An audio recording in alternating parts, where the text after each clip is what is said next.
దేవుని బిడ్డలారా, యేసుక్రీస్తు వారు ఈ లోకంలో జన్మించి దాదాపుగా 2026 సంవత్సరాలు అవుతుందండి.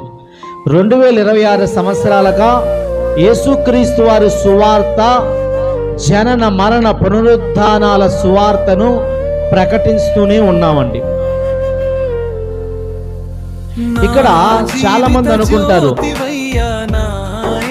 త్వరలో యేసుక్రీస్తు వారు చెప్తారు, నేను త్వరగా వచ్చుచున్నాను అని అనేక సందర్భాల్లో ఆయన చెప్పాడండి. కానీ 2026 సంవత్సరాలు గడిచిపోయినాయి. చాలా మంది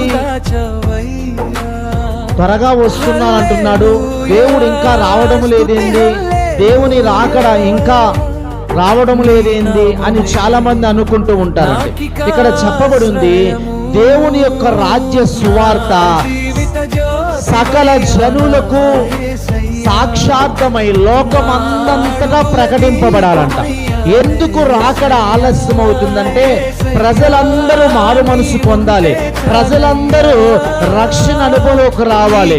ఈ సర్వలోకానికి యేసుక్రీస్తు వారి సువార్త ప్రకటించబడాలి అని చెప్పి ప్రభు యొక్క రాకడ ఆలస్యం అవుతుందండి.